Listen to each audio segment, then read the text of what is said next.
कुछ घंटे बाद पूरा देश रामनवमी मनाएगा और बंगाल समेत तमाम राज्यों में राम उत्सव को लेकर तैयारियां आखिरी दौर पर हैं। हालांकि यूपी में भव्य दिव्य रामनवमी को लेकर अयोध्या नगरी सज गई है। सूर्य की किरणों के साथ रामलला का अभिषेक होगा। जय श्री राम के उद्घोष से पूरे अयोध्या में गूंज रही।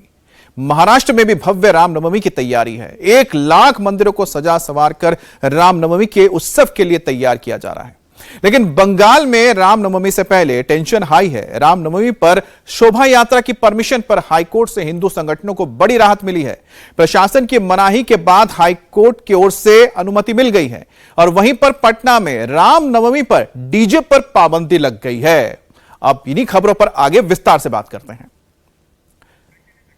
रामनवमी को लेकर पश्चिम बंगाल से लेकर बिहार तक सियासी संग्राम तेज हो गया है। बंगाल में बीजेपी और वीएचपी की चेतावनी के बाद ममता सरकार अलर्ट पर है। पुलिस कर्मियों की छुट्टियां रद्द कर दी गई हैं। उधर रामनवमी से पहले ममता सरकार को कलकत्ता हाईकोर्ट ने बड़ा झटका दिया। कलकत्ता हाईकोर्ट ने बंगाल पुलिस के फैसले को पलटते हुए रामनवमी के मौके पर हिंदुओं को शोभा यात्रा निकालने की इजाजत दे दी। हाईकोर्ट ने हिंदू पक्ष को हावड़ा में तय रूट पर जुलूस निकालने की सशर्त इजाजत दी है। कोर्ट ने कहा है कि कोई भी शख्स इस शोभा यात्रा में हथियार लेकर नहीं आएगा और पुलिस इस पूरे शोभा यात्रा की निगरानी करेगी। दरअसल रामनवमी को लेकर हिंदू संगठनों ने कोलकाता से सटे हावड़ा जिला पुलिस से शोभा यात्रा निकालने के लिए इजाजत मांगी थी, लेकिन पुलिस ने कहते हुए इजाजत देने से इनकार कर दिया कि शोभा यात्रा मुस्लिम बहुल इलाके से निकलती है। 2023 और 2024 में रामनवमी की शोभा यात्रा के दौरान हिंसा और पत्थरबाजी हुई थी, इसलिए शोभा यात्रा नहीं निकाली जा सकी थी। कोलकाता पुलिस के इस आदेश के खिलाफ अंजनी पुत्र सेना और विश्व हिंदू परिषद हाई कोर्ट चले गए, जिसके बाद हाई कोर्ट ने हिंदू संगठनों के पक्ष में फैसला दिया। बीजेपी का दावा है कि 1.5 करोड़ से ज्यादा हिंदू रामनवमी पर बंगाल में होने वाली शोभा यात्राओं में शामिल होंगे। सनातन का महासंग्राम इस बार बंगाल की सड़कों पर देखने को मिलेगा। रामनवमी पर निकाली जाने वाली शोभा यात्रा के लिए कलकत्ता हाईकोर्ट ने जो अनुमति दे दी है, तो लेकिन उसके साथ हिंदू पक्ष के लिए कुछ शर्तें भी रखी गए हैं। कोर्ट ने कहा है कि शोभा यात्रा में 500 से ज्यादा लोग शामिल नहीं होंगे। शोभा यात्रा के दौरान डीजे नहीं बजेगा, केवल साउंड सिस्टम रहेगा। शोभा यात्रा में कोई लाठी डंडे हथियारों के साथ नहीं आएगा। कमेटी को शोभा यात्रा में शामिल लोगों की लिस्ट तैयार करनी होगी और यात्रा से पहले इसमें शामिल होने जा रहे लोगों के पहचान पत्र की कॉपी पुलिस को सौंपनी होगी। और सिर्फ पीवीसी से बना हुआ धार्मिक चिन्ह ही लेकर शोभा यात्रा में शामिल हो सकते हैं, चाहे वो गदा हो, त्रिशूल हो, कुछ भी हो। अंजनी पुत्र सेना की शोभा यात्रा सुबह निकलेगी और विश्व हिंदू परिषद की शोभा यात्रा शाम को निकाली जाएगी। और इस बीच बीजेपी नेता दिलीप घोष ने ममता सरकार पर बड़ा अटैक किया। दिलीप घोष ने कहा कि ममता सरकार और बंगाल पुलिस रामनवमी के जुलूस को रोकने की कोशिश कर रहे हैं। रामनवमी से पहले जगह जगह दंगे कराए जा रहे हैं और इसका कहना है कि बहाना बनाकर रामनवमी के जुलूस को रोकने के लिए कोशिश हो रही है, यानी कि कहीं पर हिंसा करवा रहे हैं ताकि रामनवमी की शोभा यात्रा पर रोक लगाई जा सके। बार बार बोलते हैं बंगाल में कोई भी प्रोग्राम करता है, पॉलिटिकल हो चाहे धार्मिक हो, कोर्ट से परमिशन लेना पड़ता है। यहाँ की सरकार पुलिस परमिशन नहीं देता है, इसलिए रामनवमी के जो प्रोग्राम है, पूजा है, शोभा यात्रा है, वो हिंदू समाज अपना ट्रेडिशन के अनुसार करेगा। पुलिस का जिम्मेदारी उसमें और शांतिपूर्वक अनुष्ठान उसको देखना, व्यवधान नहीं डालना है। पुलिस जानबूझकर गड़बड़ करता है और आगे कोर्ट में जाता है कि बोले देखो वहाँ तो गड़बड़ हुआ था, नहीं मिलना चाहिए। अच्छा है, न्यायाधीश ने बोला है कि अगर दुर्गा पूजा में कभी गड़बड़ हो जाए, अगले बार से पूजा बंद हो जाएगा। ऐसा निकम्मा पुलिस देश में कहीं नहीं है। अभी पूजा हमारा रामनवमी में जुलूस नहीं निकले, इसलिए जगह जगह दंगा फसाद कराया जा रहा है और उसी को बहाना लेके पुलिस रोकने का प्रयास कर रहा है। हिंदू समाज का अधिकार है अपने ढंग से पूजा अनुष्ठान मनाने का, उसी अनुसार मनाएगा। पुलिस का शांति रक्षा करना है वो करेगा। अब हावड़ा में पिछले 15 सालों से रामनवमी पर शोभा यात्रा निकालने की परंपरा है। अगले साल बंगाल में विधानसभा चुनाव है। ऐसे में बीजेपी रामनवमी के बहाने हिंदू वोटर्स को एकजुट करने की कोशिश में है। बीजेपी पूरे बंगाल में रामनवमी की शोभा यात्रा की तैयारियां जोर शोर से कर रही है। रामनवमी पर पूरे बंगाल में 2000 से ज्यादा शोभा यात्राएं निकलेंगी। 5000 से ज्यादा जगहों पर श्री राम महोत्सव का आयोजन होगा और इसमें करीब 1.5 करोड़ से ज्यादा हिंदू शामिल होंगे। साथ ही वीएचपी, बीजेपी हिंदू संगठन भी इसमें हिस्सा लेंगे। I welcome. यह हमारी कॉन्स्टिट्यूशन राइट है, धर्म पालन करना। ये रोक रहा है, इलीगल काम कर रहा है ममता जी का इशारा में पुलिस, इसलिए हाईकोर्ट का दर्जा खटखटाना पड़ रहा है। हर इश्यू में हाईकोर्ट में, सुप्रीम कोर्ट में जाना पड़ रहा है। ये हाई कोर्ट ने कॉन्स्टिट्यूशन को प्रोटेक्शन दिया है। आर्टिकल 25 से 28 देख लीजिए। हमारी रिलीजियस परफॉर्मेंस करने का पूरा अधिकार है, छीनने का कोशिश कर रहा है ममता पुलिस। इसलिए हाईकोर्ट जो verdict दिया है विद इन कॉन्स्टिट्यूशन दिया है। I personally as a leader of opposition I welcome this verdict। ये लोग तो झूठा बात सब हर वक्त बोलता है। हाईकोर्ट का ऑर्डर है किस तरीका से परमिशन मांगना होगा, ये तरीका फॉलो करेंगे तो परमिशन मिलेगा, तरीका नहीं फॉलो करेंगे तो नहीं बनेगा।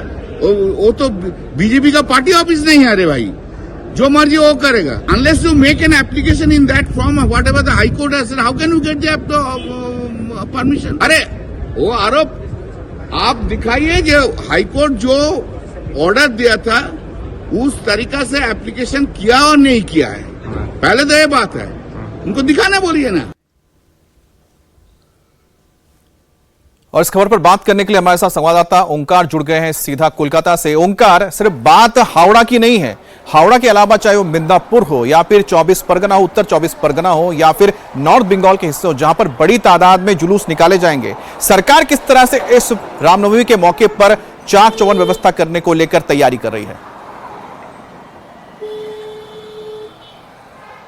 देखिए, पश्चिम बंगाल सरकार की तरफ से सभी व्यवस्थाएं की गई है। जैसे कि 1 तारीख को एक नोटिफिकेशन के जरिए ये कहा गया है कि बंगाल पुलिस के जितने भी पुलिस है उनका सबकी छुट्टियां रद्द कर दी गई है पूरा 9 तारीख तक। यानी कि 1 तारीख से 9 तारीख तक कोई भी पुलिसकर्मी छुट्टी नहीं ले सकते हैं। तो इसी तरीके को सामने रखते हुए पुलिस प्रशासन की तरफ से सभी व्यवस्थाएं की गई है कि हर एक जगह पे पुलिस तैनात रहे, हर एक जगह पे पुलिस मौजूद रहे, ताकि कोई भी हिंसात्मक घटना ना घटे। क्योंकि 2022 साल या फिर 2023 साल में जैसे कि देखा गया था, हावड़ा में हिंसक तक घटना घट गई थी। उसके बाद से पुलिस प्रशासन की तरफ से सभी व्यवस्थाएं भी की गई है। पुलिस हर एक जगह पर मौजूद रहेगा, क्योंकि 2000 से भी ज्यादा रैलियां, जुलूस ये रामनवमी के दिन निकलने वाले हैं। इसके अलावा 5000 से भी ज्यादा जगहों पर रामनवमी उत्सव मनाई जाएगी पश्चिम बंगाल के हर एक जिले में। तो सभी जगह पर पुलिस तैनात रहे और कुछ भी ऐसे हिंसात्मक घटना ना घटे, इसके लिए पुलिस प्रशासन की तरफ से सभी व्यवस्थाएं की गई है। पुलिस की छुट्टी भी रद्द कर दी गई है। तो इसके पहले यानी कि रामनवमी के से पहले भी हर एक इलाके में पुलिस तैनात, पुलिस और प्रशासन पर भी जिम्मेदारी होगी कि वो शांतिपूर्ण ढंग से रामनवमी पर शोभा यात्रा निकले, कोई भी अव्यवस्था ना हो। इसकी जिम्मेदारी फिलहाल तो अब लोकल प्रशासन के ऊपर ही है। बहुत बहुत शुक्रिया आपका। रामनवमी को लेकर बंगाल में जहां टेंशन है, वहीं पर अयोध्या नगरी में तो श्रद्धालु इस वक्त उत्सव में डूबे हुए हैं। अयोध्या में रामलला के जन्मोत्सव की भव्य तैयारी हो रही है। रामनवमी पर कल दूसरी बार रामलला का सूर्य तिलक होगा। ठीक दोपहर 12 बजे रामलला का 4 मिनट तक सूर्य की किरणों से अभिषेक किया जाएगा। इस अद्भुत पल को देखने के लिए देश भर से श्रद्धालु अयोध्या पहुंच रहे हैं। रामनवमी पर करीब 25 से 30 लाख श्रद्धालु अयोध्या पहुंचेंगे। रामनवमी उत्सव के आयोजन की तैयारियां भी जोर शोर से चल रही हैं। इस भव्य समारोह के लिए राम मंदिर को भव्य तरीके से सजाया भी जा रहा है। सुग्रीव किला और आनंद टीला पर आर्टिफिशियल फूलों से प्रवेश द्वार बनाए गए हैं। राम मंदिर में रामनवमी पर सूर्य किरणों से रामलला के अभिषेक की तैयारियां लगभग पूरी हो चुकी हैं। सीबीआरआई के वैज्ञानिकों की टीम इस तैयारी में लगी है। रामनवमी के दिन ठीक 12 बजे से 4 मिनट तक सूर्य किरणों से रामलला के मस्तक पर तिलक किया जाएगा। राम जन्मोत्सव पर श्रद्धालुओं को बड़ी बेसब्री से सूर्य तिलक का इंतजार है। कल दोपहर ठीक 12 बजे प्रभु श्री राम के जन्मोत्सव का आयोजन होगा और रामलला को 56 भोग लगाया जाएगा। प्रभु राम के कुल देवता भगवान सूर्य भी जन्मोत्सव में 4 मिनट मर्यादा पुरुषोत्तम भगवान श्री राम का 4 मिनट तक सूर्य तिलक करेंगे। भगवान रामलला के प्राण प्रतिष्ठा के बाद दूसरा जन्मोत्सव है, जिसको लेकर व्यापक तैयारी की गई है। भगवान रामलला के मंदिर परिसर से लेकर पूरे गेट को सजाया गया है।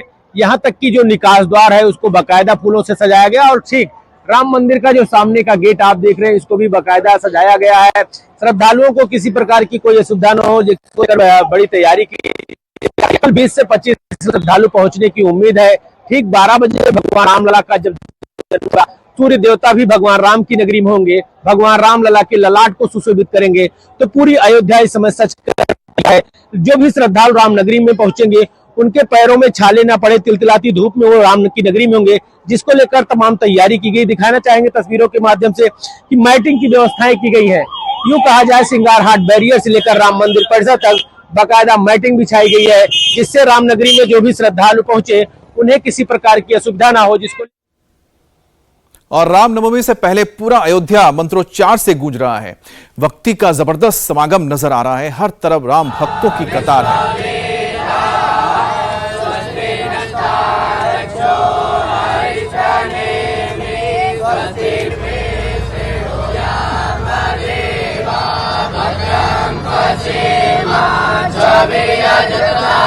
तो मंत्रोच्चार आप सुन सकते हैं, जिससे पूरा माहौल और भक्तिमय हो उठा है।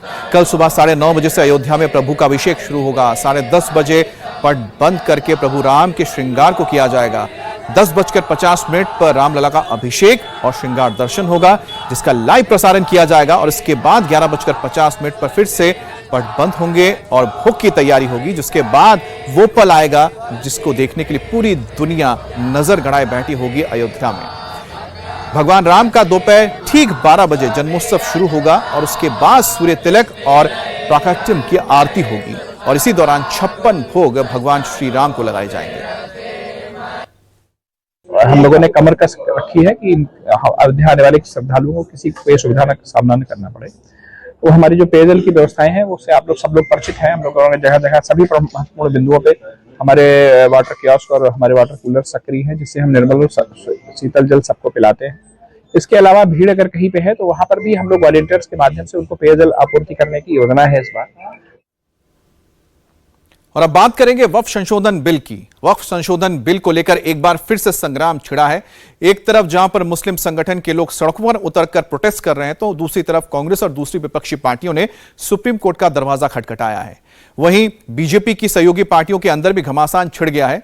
बिल पर केंद्र सरकार को समर्थन देने वाले सहयोगी दलों के मुस्लिम नेताओं ने पार्टी से नाता तोड़ना शुरू किया है, जिससे नीतीश कुमार, जयंत चौधरी और चिराग पासवान की चिंता बढ़ी है। सबसे ज्यादा असंतोष नीतीश कुमार की जनता दल यूनाइटेड यानी जेडीयू में देखने को मिली है। जेडीयू के कई मुस्लिम लीडर्स ने इस्तीफा दे दिया है। तो वहीं पर यूपी में बीजेपी की सहयोगी पार्टी आरएलडी में भी 2 मुस्लिम नेताओं ने इस्तीफा दिया है। चिराग पासवान की पार्टी से भी एक मुस्लिम लीडर ने इस्तीफा दिया है। हालांकि ये कोई बड़े नाम नहीं है, लेकिन इससे पार्टी के अंदर एक प्रेशर बनाने की कोशिश हो रही है।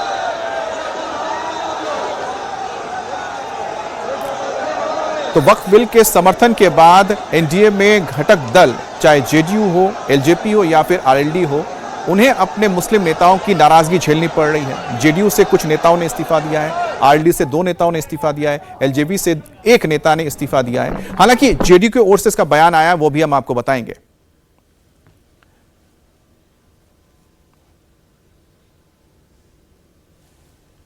दरअसल वक्फ संशोधन बिल 2 अप्रैल को लोकसभा से और 3 अप्रैल को राज्यसभा से पास हो गया। नीतीश कुमार की जेडीयू, चिराग की एलजेपी और जयंत की आरएलडी ने संसद में वक्फ संशोधन बिल का समर्थन किया और इसे लेकर ही पार्टी के कई मुस्लिम लीडर्स ने सवाल उठाया है। उनका कहना है कि बिल मुसलमानों के धार्मिक और सामाजिक संस्थाओं पर सीधा असर डालेगा। अब इसी के विरोध में कई नेताओं ने पार्टी भी छोड़ी है। जेडीयू के एमएलसी गुलाम गौस भी पार्टी के इस फैसले से नाराज हैं। बहुत दुर्भाग्यपूर्ण है ये विधेयक। रूल ऑफ लॉ, अनुच्छेद 14, अनुच्छेद 25, 1926 के विरुद्ध है। जेडीयू ने तो समर्थन कर दिया, आपकी पार्टी ने समर्थन किया। क्या होगा? इसका मतलब ही नहीं ना कि हम लोग हमारे गर्दन पर छुरी चलेगी, हम मतलब हाँ में हाँ मिलाएंगे। नहीं होना चाहिए था। और वक्फ संशोधन बिल को लेकर एनडीए की सहयोगी पार्टियों में सबसे ज्यादा घमासान नीतीश कुमार की पार्टी जेडीयू के अंदर है। जेडीयू के कई मुस्लिम लीडर्स ने इस्तीफा दिया है। अब तक जेडीयू के जिन नेताओं ने इस्तीफा दिया है उसमें शहनवाज मलिक, तबरेज सिद्दीकी अलिग, दिलशान राइन और कासिम अंसारी शामिल है। तो वहीं पर जयंत चौधरी की आरएलडी से भी 2 नेताओं ने इस्तीफा दिया है, जिसमें मोहम्मद जैकी और शाहजेब रिजवी का नाम शामिल है। और चिराग पासवान की पार्टी से अली आलम ने इस्तीफा दे दिया है। अब वक्फ बिल का विरोध किस पार्टी की ओर से क्यों किया जा रहा है हम आपको बता ही रहे हैं। हालांकि नीतीश कुमार की पार्टी के नेता और बिहार सरकार के मंत्री जमा खान पार्टी के कुछ नेताओं के इस्तीफे पर कहते हैं कि थोड़ी बहुत नाराजगी तो हर मुद्दे पर होती है, इसमें कोई बड़ी बात नहीं है, तमाम लोग आते जाते रहते हैं। लेकिन सच तो यह है कि नीतीश कुमार ने मुसलमानों के लिए जितना काम किया है उतना आज तक किसी ने नहीं किया। जो माइनॉरिटी के बड़े तबका के लोग, बड़े समाज के लोग ये लोग जहाँ पे काम करते थे, जिसको नेता बनाने के उन्होंने काम किया था, वहाँ पे कुछ मिला नहीं था। जो मिला था माइनॉरिटी को एनडीए ने दिया और नीतीश कुमार के नेतृत्व में मिला है। 2005 के बाद वो कब्रिस्तान का मामला रहा हो, या मदरसे का मामला रहा हो, मदरसा के शिक्षकों को वेतन बढ़ाने का मामला रहा हो, या बहुउद्देशीय भवन का मामला रहा हो, या हॉस्टल का मामला रहा हो, या आज के डेट में आवासीय विद्यालय जो अब कैमूर जिला में ही बना हुआ है, देखने बन रहा है चमचमाते हुए, पूरे जिले के अंदर 37 जिले में मैं बनवाने जा रहा हूँ। उन्हीं के निर्देशन पर निश्चित तौर पर हमारे समाज, माइनॉरिटी के समाज के लोगों का बराबर एनडीए और नीतीश कुमार ने ख्याल रखा है, आगे भी ख्याल रखेगी। कुछ लोग जदयू में घमासान कर रहे हैं। कोई बात नहीं, होता रहता है, ये पार्टी है, आना जाना लगा रहता है। मैं बहुत ज़्यादा वक्तव्य नहीं देना चाहता, इतना कहना चाहूँगा ये देश प्रदेश का खूबसूरती है सबको मिलकर चलने और चलाने का, जिसके नेता नीतीश कुमार जी ने हमेशा किए और आगे भी करेंगे। और वक्फ संशोधन बिल को लेकर जहां बीजेपी की सहयोगी जेडीयू में घमासान मचाया, तो बिल के खिलाफ कांग्रेस पार्टी सुप्रीम कोर्ट पहुंच गई है। कांग्रेस के सांसद मोहम्मद जावेद ने बिल के खिलाफ याचिका दायर करके इस मुद्दे पर मांग की है और इसे रद्द करने के लिए मांग की है। तो वहीं पर एमआईएम के चीफ ओवैसी ने भी ऐलान कर दिया है कि उनकी पार्टी बिल को सुप्रीम कोर्ट में चुनौती देगी। वहीं पर all India Muslim personal law board ने भी बिल के खिलाफ सुप्रीम कोर्ट में याचिका दाखिल करके आगे बात को बढ़ाने की बात कही है। लेकिन इससे पहले मुस्लिम पर्सनल लॉ बोर्ड ने राष्ट्रपति को चिट्ठी लिखकर मिलने का वक्त भी मांगा है और राष्ट्रपति से बिल पर सहमति नहीं देने का आग्रह किया है। आपको बता दें कि बिल पास होने के बाद मुस्लिम संगठन इसका लगातार विरोध कर रहे हैं।